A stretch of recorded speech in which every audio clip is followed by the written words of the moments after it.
Hello everyone, welcome to For Nurses Preparation YouTube channel. I am Neeraj Kumar Kaithal. आज के इस video को शुरू करने से पहले मैं आप सभी को ये बताना चाहता हूँ कि for nurses preparation YouTube channel पर जो भी कंटेंट्स आपको दिए जा रहे हैं वो सभी नर्सिंग जॉब्स की प्रिपरेशन कर रहे स्टूडेंट्स के लिए हैं. अगर आप बीएससी नर्सिंग या फिर जीएनएम के किसी एंट्रेंस एग्ज़ाम्स की प्रिपरेशन कर रहे हैं तो ये कंटेंट आपके लिए हेल्पफुल नहीं रहेगा. यहाँ पर दिया जा रहा सारा कंटेंट नर्सिंग रिक्रूटमेंट एग्ज़ाम्स यानी जो लोग नर्सेस की जॉब के लिए प्रिपेयर कर रहे हैं, अपनी डिग्री या डिप्लोमा करने के बाद बीएससी नर्सिंग जीएनएम कंप्लीट करने के बाद जॉब्स के लिए जो प्रिपरेशन कर रहे हैं उनके लिए ये कंटेंट हेल्पफुल रहेगा. सो होपफुली आप मेरी बात समझ गए होंगे. आइए आज का वीडियो शुरू करते हैं. Point number 1, agitation a condition in which patient is suffering from anxiety and severe motor restlessness. Agitation शब्द का सिंपल मीनिंग आप ये समझें कि अगर किसी पर्सन को कोई एंजाइटी है या चिंता है, इस चिंता के कारण पेशेंट खुद को रेस्टलेस फील करता है, बेचैन फील करता है, तो ये कंडीशन एजिटेशन कहलाता है. एजिटेशन का सिंपली मतलब है कोई पर्सन चिंतित और बेचैन यदि है तो उसे आप एजिटेटेड पर्सन के नाम से जानेंगे. साइकाइट्रिक में ये बेसिक टर्म्स हैं जो कि आपके लिए काफ़ी इंपॉर्टेंस रखती हैं. Next point, डिस्ट्रैक्टिबिलिटी. डिस्ट्रैक्टिबिलिटी का मतलब है लैक ऑफ कंसंट्रेशन, यानी कि जब कोई पर्सन किसी काम पर फोकस नहीं कर पाता तो वो डिस्ट्रैक्टेड रहता है. इससे आप इस चीज को याद रख सकते हैं. Point number 3, the portal of entry of virus responsible for chicken pox is upper respiratory tract और कंजक्टिवा. याद रखिएगा, चिकन पॉक्स जो है इसका कॉजेटिव ऑर्गेनिज्म किसी पर्सन के अंदर अपर रेस्पिरेटरी ट्रैक्ट या कंजक्टिवा के थ्रू एंट्री लेता है. तो हम कह सकते हैं कि चिकन पॉक्स का वायरस जो है अपर रेस्पिरेटरी ट्रैक्ट और कंजक्टिवा के थ्रू आगे ट्रांसमिट होता है. Point number 4, for maintaining patency of measles vaccine after constitution, it should be stored 2 to 8 degrees centigrade temperature. After reconstitution, the vaccine should be used within 4 hours. याद रखिएगा, ऐसे vaccines जो कि powder form में होते हैं इन्हें इंजेक्ट करने से पहले रिकॉन्स्टिट्यूट किया जाता है, तैयार किया जाता है, लिक्विड फॉर्म में कन्वर्ट किया जाता है. और ऐसा करने के लिए हम इस पाउडर्ड फॉर्म वैक्सीन के अंदर या तो नॉर्मल सलाइन मिलाते हैं या डिस्टिल वाटर मिलाते हैं. सिंपली कहें तो कोई ना कोई fluid substance in powder form में मौजूद वैक्सीन्स को लिक्विड फॉर्म में कन्वर्ट करने के लिए मिलाया जाता है और इस प्रोसेस को ही हम रिकॉन्स्टिट्यूशन के नाम से जानते हैं. आपने जब मीजल्स वैक्सीन को एक बार तैयार कर लिया, रिकॉन्स्टिट्यूट कर लिया, तो उसे आप 2 से 8 डिग्री टेम्परेचर पर स्टोर करेंगे. और याद रखिएगा, इस वैक्सीन को एक बार तैयार करने के बाद आप सिर्फ 4 घंटे तक ही यूज़ कर सकते हैं.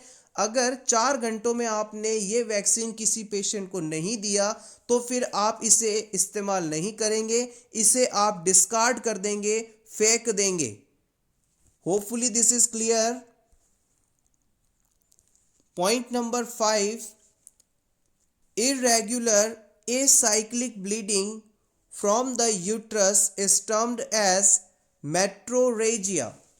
menstrual cycle के बारे में हम अक्सर पढ़ते हैं और कई वुमेन्स के अंदर मेंस्ट्रुअल साइकिल से रिलेटेड एबनॉर्मलिटीज़ देखने को मिलती हैं।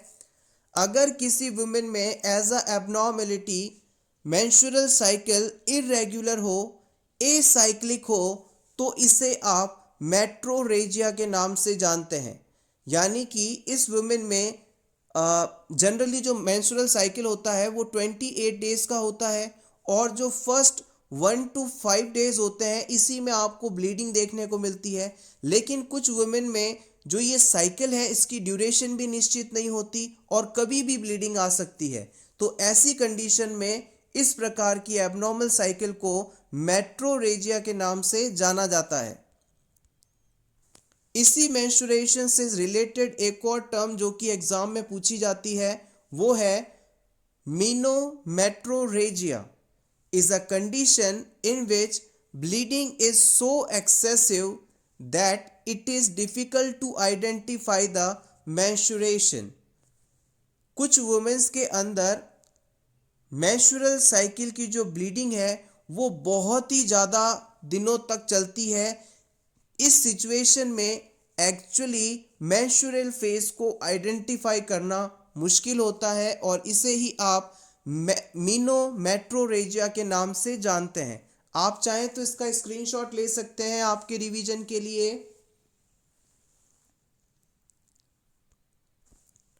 Point number 7, chorion is the outer fetal membrane whereas amnion is a inner fetal membrane। chorion layer is thicker than amnion layer। Pregnancy के दौरान मदर में प्रेजेंट बेबी मदर से nutrition umbilical cord के through प्राप्त करता है। Mother के uterus में प्लेसेंटा होता है, दिस इज प्लेसेंटा, और इस प्लेसेंटा को बच्चे के अम्बिलिकस यानी नाभि से जोड़ने वाला पाइप होता है, इसे आप अम्बिलिकल कॉर्ड के नाम से जानते हैं। और इस बच्चे के चारों तरफ एक लेयर पाई जाती है, कवरिंग लेयर पाई जाती है, जिसे आप एमनियन और कोरियन के नाम से जानते हैं। ये कोरियन जो लेयर है ये आउटर लेयर होती है, जबकि जो इनर साइड की लेयर होती है उसे आप एमनियन लेयर के नाम से जानते हैं। एक बार फिर से रिपीट करते हैं। प्रेगनेंसी के दौरान बच्चा जब मदर के वुम्ब में होता है, गर्भ में होता है, तो उसे कवर करने के लिए 2 लेयर्स होती हैं। जो आउटर लेयर होती है उसे आप कोरियन कहते हैं और इनर वाली लेयर को आप एमनियन कहते हैं। और फीटस और इन लेयर्स के बीच में एमनियोटिक फ्लूइड पाया जाता है। याद रखिएगा, जो कोरियन लेयर है वो एमनियन की तुलना में थोड़ी थिक होती है, मोटी होती है। Point number 8, in umbilical cord blood flow is established by end of third week after fertilization। Fertilization होने के 3 सप्ताह बाद अम्बिलिकल कॉर्ड के द्वारा बच्चे तक ब्लड सप्लाई होने लगती है।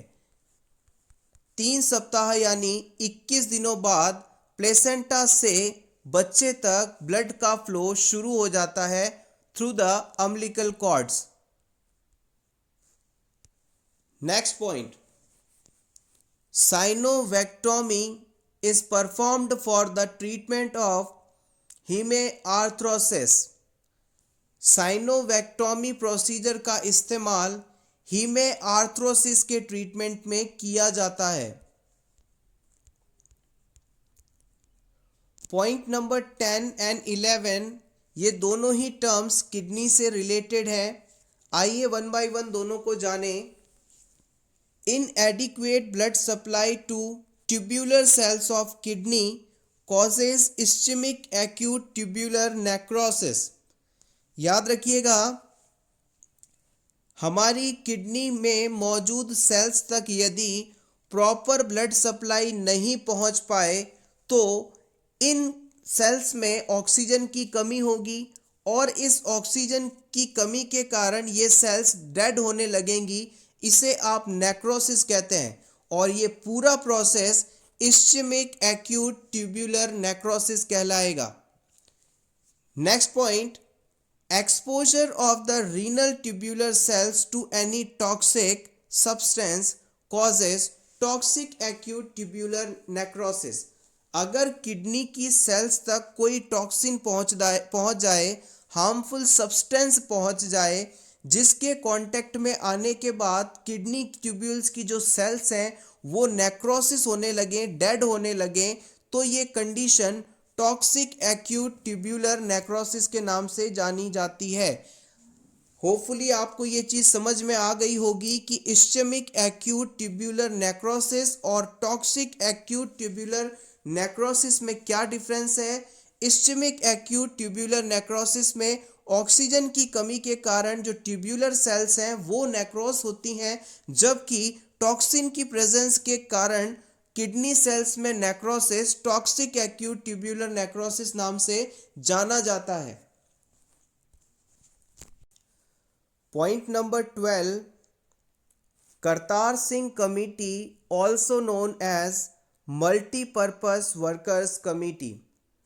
करतार सिंह कमेटी को हम मल्टीपर्पस वर्कर्स कमेटी के नाम से जानते हैं। Kartar Singh Committee was set up in 1972 to assess the need for multi-purpose workers in rural health services। Kartar Singh committee 1972 में आई थी और इस कमेटी का उद्देश्य था कि रूरल हेल्थ सर्विसेज में मल्टीपर्पस हेल्थ वर्कर्स का क्या उद्देश्य है, इनका पता करना। Point number 14, poverty of speech। In this there is less speech production। अगर कोई पर्सन प्रॉपरली बोल नहीं पा रहा है, स्पीच प्रोड्यूस नहीं कर पा रहा है, तो ये कंडीशन पॉवर्टी ऑफ स्पीच के नाम से जानी जाती है। नेक्स्ट टर्म आती है इंसोम्निया। इंसोम्निया का मतलब है कि नींद नहीं आना, लैक ऑफ स्लीप, जिसे आप सिंपली कह सकते हैं। Point number 16, human foetus start to secrete thyroxine from the 12th week of gestation. 12 सप्ताह की प्रेगनेंसी के बाद से ही बच्चे में थायरॉक्सिन हार्मोन का सिक्रीशन शुरू हो जाता है। थायरॉक्सिन हार्मोन प्रॉपर स्केलेटल के डेवलपमेंट के लिए बहुत ही जरूरी है। Point number 17, Turner syndrome, number of chromosomes is 45। It means there is one chromosome less and that is X chromosome. याद रखिएगा, जेनेटिक एबनॉर्मेलिटी या क्रोमोसोमल एबनॉर्मेलिटी में क्रोमोसोम नंबर जेनेटिक एबनॉर्मेलिटी या क्रोमोसोमल एबनॉर्मेलिटी में टर्नर सिंड्रोम ऐसी abnormality है जिसमें एक क्रोमोसोम की कमी हो जाती है, यानी टोटल नॉर्मल क्रोमोसोम्स का लेवल होता है 46, जबकि इस पर्सन के अंदर एक क्रोमोसोम की कमी होती है और यहाँ पर कुल क्रोमोसोम की संख्या रहती है 45। याद रखिएगा, यहाँ पर जो एक्स क्रोमोसोम है वो नहीं पाया जाता। This is Turner syndrome. Next point, when duration of menstrual cycle is more than 35 days, it is known as oligomenoria। जब किसी वुमेन में मेंस्ट्रुअल साइकिल का ड्यूरेशन 35 डेज से ज़्यादा हो तो ये कंडीशन ओलिगोमेनोरिया के नाम से जाना जाता है। नॉर्मली 28 डेज का मेंस्ट्रुअल साइकिल होता है, लेकिन अगर 35 डेज से ज़्यादा दिनों का है तो ये कंडीशन ओलिगोमेनोरिया कहलाती है। Point number 19, Hysteroscopy and biopsy are the best methods to identify the endometrial structure in dysfunctional uterine bleeding. Hysteroscopy and biopsy ये दोनों ही एंडोमेट्रियल स्टेटस को आइडेंटिफाई करने के लिए इस्तेमाल किए जाते हैं डिसफंक्शनल यूट्राइन ब्लीडिंग के केस में। डिसफंक्शनल यूट्राइन ब्लीडिंग एक ऐसी कंडीशन है जिसमें वुमेन के यूट्रस से एबनॉर्मली ब्लीडिंग देखी जाती है और इसका एग्जैक्ट कॉज भी पता नहीं लग पाता। इस सिचुएशन में जनरली हिस्टेरोस्कोपी यानी विजुअलाइजेशन ऑफ यूट्रस और बायोप्सी का मतलब होता है कि टिश्यू का सैंपल लेकर इसकी जांच करना। Point number 20, in case of hyperparathyroidism the patient is advised to take low calcium and low vitamin diet। याद रखिएगा हमारी जो पैराथायरॉयड ग्लैंड है इनके द्वारा पैराथॉर्मोन नाम का हार्मोन सिक्रीट किया जाता है। इस हार्मोन का काम है कि बोन, इंटेस्टाइन आदि से कैल्शियम को लेकर ब्लड में लाना और ब्लड में कैल्शियम की मात्रा को बढ़ाना। तो याद रखिएगा जिन पर्सन्स के अंदर पैराथायरॉयड ग्लैंड बहुत ही ज़्यादा एक्टिव है जिसकी वजह से पैराथॉर्मोन नाम का हार्मोन रिलीज किया जा रहा है, उन पर्सन्स के अंदर कैल्शियम की मात्रा ब्लड में बहुत ही ज़्यादा होगी। तो ऐसे पर्सन्स को हम कहते हैं कि आपको उन फूड सब्सटेंस का कम से कम इस्तेमाल करना है जिनमें विटामिन डी और कैल्शियम ज़्यादा मात्रा में पाए जाते हैं। याद रखिएगा कैल्शियम के लिए मिल्क बहुत ही अच्छा सोर्स माना जाता है। Point number 21, Cushing's syndrome is associated with the increased secretion of glucocorticoids by adrenal cortex। याद रखिएगा हमारी किडनीज के ऊपर ट्राइंगुलर शेप्ड एक ग्लैंड पाई जाती है जिसे आप एड्रिनल ग्लैंड के नाम से जानते हैं। इसे आप सुप्रारीनल भी कह सकते हैं बिकॉज ऑफ इसकी लोकेशन। इस एड्रिनल ग्लैंड के दो पार्ट्स होते हैं। जो इनर पार्ट्स आप देख रहे हैं डार्क कलर से मैं जिसे ड्रॉ कर रहा हूँ इसे आप एड्रिनल मेडुला के नाम से जानते हैं और ये जो आउटर पार्ट होता है इसे आप एड्रिनल कॉर्टेक्स के नाम से जानते हैं। इस एड्रिनल कॉर्टेक्स के द्वारा ग्लूकोकॉर्टिकोइड्स नाम का हार्मोन सिक्रीट किया जाता है। इसे आप शुगर हार्मोन के नाम से भी जानते हैं। अगर किसी क्लाइंट में इस ग्लूकोकॉर्टिकोइड हार्मोन का सिक्रीशन बहुत ही ज़्यादा हो जाए तो इस पर्सन में एक डिजीज़ होगा जिसे आप कुशिंग सिंड्रोम के नाम से जानते हैं। कुशिंग सिंड्रोम के अंदर पेशेंट का जो बॉडी बिल्ड होगा वो बहुत ही ज़्यादा बिग होगा यानी बड़ा बॉडी बिल्ड होगा। इस पर्सन के अंदर ट्रंकल ओबेसिटी देखने को मिलेगी। ट्रंकल ओबेसिटी का मतलब है उसका जो पेट वाला हिस्सा है, एब्डोमेन पार्ट है, वो तो काफ़ी ज़्यादा ओबेज होगा लेकिन इसके जो एक्सट्रीमिटीज़ हैं यानी हाथ पांव हैं ये बहुत ही ज़्यादा पतले दुबले होंगे। पर्सन बीच से तो काफ़ी मोटा होगा लेकिन उसके हाथ पांव काफ़ी पतले होंगे। इस चीज़ को आप ट्रंकल ओबेसिटी के नाम से जानते हैं। इसके अलावा इस पर एक बफेलो हम्प जैसी स्ट्रक्चर भी पाई जाएगी यानी इसके पीठ पर एक उभार पाया जाएगा जिसे आप बफेलो हम्प कहेंगे। ऐसे पर्सन्स के अंदर हाई बीपी देखने को मिलता है due to retention of water and sodium और ऐसे पर्सन्स के अंदर एक्सेसिव हेयर ग्रोथ्स भी देखने को मिलती है। अगर किसी फीमेल में ये कंडीशन होती है जिसमें एक्सेसिव बॉडी हेयर्स होते हैं तो इसे आप हिर्सुटिज्म के नाम से भी जानते हैं। तो ये सभी इंपॉर्टेंट फाइंडिंग्स आपको कुशिंग सिंड्रोम के पेशेंट में देखने को मिलती है। Hopefully this is clear.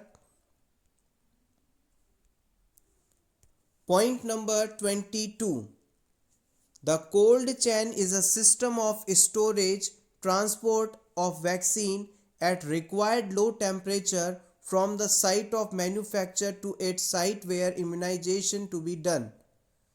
Cold chain important for exams. Cold chain एक ऐसा प्रोसीजर है जिसके द्वारा हम किसी वैक्सीन को जिस जगह पर उसका निर्माण हुआ है, मैन्युफैक्चर हुआ है, वहाँ से लेकर जहाँ पर किसी क्लाइंट को वैक्सीन दिया जाने वाला है उस जगह तक पहुँचाना कोल्ड चेन कहलाता है. खास बात यह है कि इस वैक्सीन को जब मैन्युफैक्चरिंग साइट से वैक्सीनेशन साइट तक लेकर जाया जाता है तो ये एक बहुत ही मिनिमम टेम्परेचर पर ट्रांसपोर्टेशन किया जाता है ताकि जो वैक्सीन है वो ख़राब ना हो पाए. तो इस मिनिमम टेम्परेचर पर वैक्सीन का ट्रांसपोर्टेशन कोल्ड चेन के नाम से जाना जाता है. Hopefully this is clear. Point number 23, cholera vaccine is given subcutaneously. याद रखिएगा, कोलेरा के अगेंस्ट जो वैक्सीन होता है वो सबक्यूटेनियस रूट से एडमिनिस्टर किया जाता है. कॉलेरा का पॉजिटिव ऑर्गेनिज्म है विब्रियो कॉलेरा और ये कंटेमिनेटेड फूड एंड वाटर से ट्रांसमिट होने वाली डिजीज़ है जिसमें एक्सेसिव डायरिया देखने को मिलता है.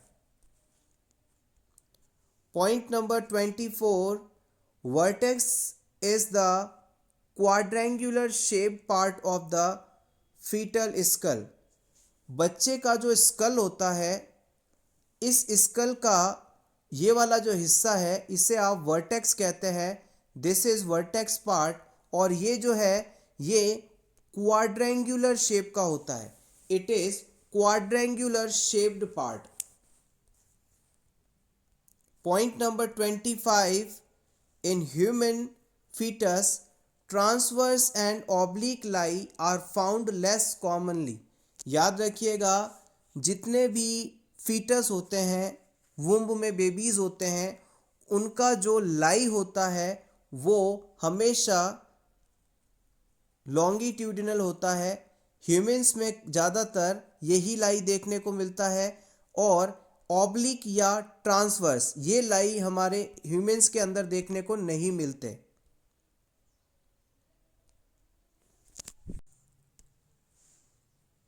Next, confabulation. In this, the patient fills the gap in his memory by making up on his own. confabulation का मतलब है पेशेंट किसी बात को बताते समय उस बात का कोई बीच का हिस्सा भूल जाता है. अब इस भूले हुए हिस्से को मनगढ़ंत बात बनाकर बताना कॉन्फेब्युलेशन कहलाता है.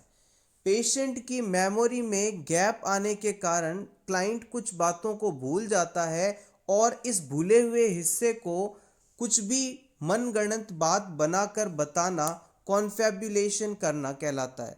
यानी कि पेशेंट का जो ये मेमोरी गैप है इसे फिल करने के लिए पेशेंट कोई भी कहानी बनाकर सुना रहा है, ये चीज कॉन्फेब्युलेशन कहलाता है. Point number 27, derealization. In this, feeling of reality of external world is lost or changed.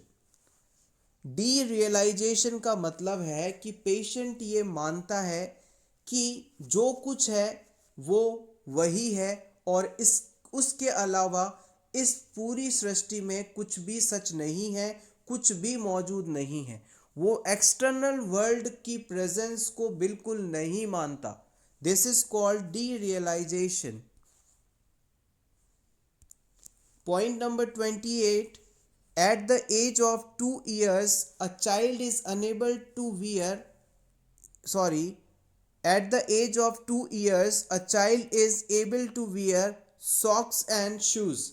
एक 2 साल का बच्चा जूते और मोजे पहन सकने में सक्षम होता है. This is the thing.